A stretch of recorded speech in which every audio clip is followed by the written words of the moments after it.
ಅಂದರೆ ಮತ್ತೊಂದು ಸಲಕ್ಕೆ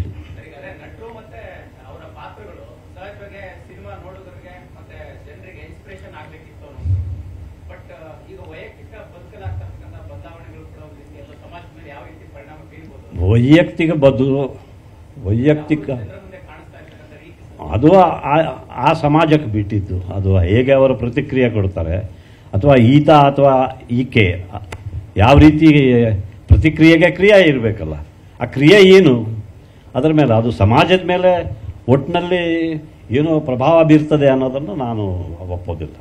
ಯಾಕಂದರೆ ನನಗೂ ಇನ್ನೊಂದು ಥರ ರೀತಿಯಲ್ಲಿ ಹೇಳಬೇಕಾದ್ರೆ, ನಾವೇನೋ ಕೆಲವು ಸಲ ಬಹಳ ಆಸೆಯಿಂದ ನಾನು ಅದರಲ್ಲಿ ಒಂದು 10-15 ಸೋ ಕಾಲ್ಡ್ ಪೊಲಿಟಿಕಲ್ ಫಿಲ್ಮ್ಸಲ್ಲಿ ನಟಿಸಿದ್ದೀನಿ.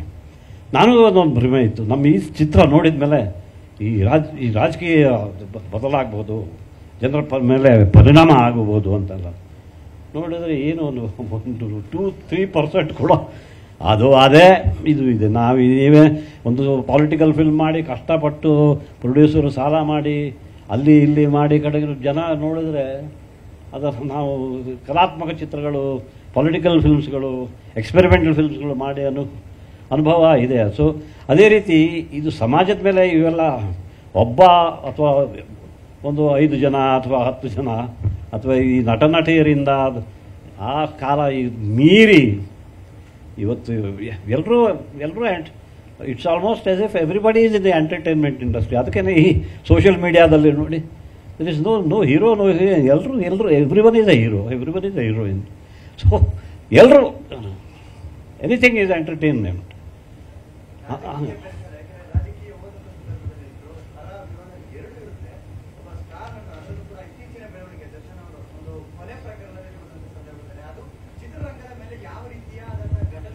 ಅದನ್ನು ಹೇಳೋದು, ಅದರಿಂದ ಏನು ಪ್ರಯೋಜನ ಇಲ್ಲ, ಆಗೋದಿಲ್ಲ, ಘಟನೆ ಆಗೋದು.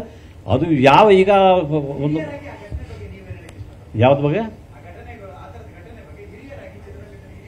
ಆ ಘಟನೆಗಳು ಎಲ್ಲ ಕಡೆ ಆಗ್ತಿವೆ.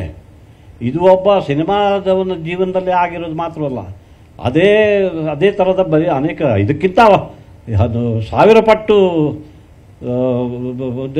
ಎಲ್ಲ ದೇಶಗಳ ಮಧ್ಯೆ, ರಾಜ್ಯಗಳ ಮಧ್ಯೆ ವಯಲೆನ್ಸ್ ಇವೆಲ್ಲ ಆಗ್ತಿದೆ.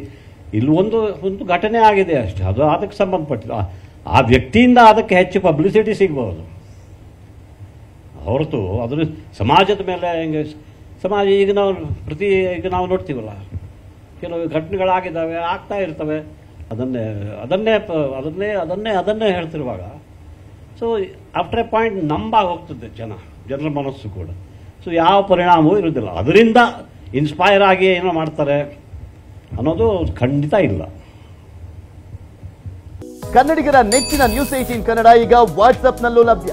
ಕರ್ನಾಟಕ, ದೇಶ ವಿದೇಶಗಳ 360 ಡಿಗ್ರಿ ಸುದ್ದಿಯ ವಿವರಗಳನ್ನ ನಿಮ್ಮ ಕೈ ಬೆರಳುಗಳಲ್ಲೇ ಪಡಿಲಿಕ್ಕೆ ಈ QR ಕೋಡ್ ಅನ್ನ ಸ್ಕ್ಯಾನ್ ಮಾಡಿ, ನಮ್ಮ ಚಾನಲ್ ಫಾಲೋ ಮಾಡಿ, ನೋಟಿಫಿಕೇಶನ್ ಆನ್ ಮಾಡಿ.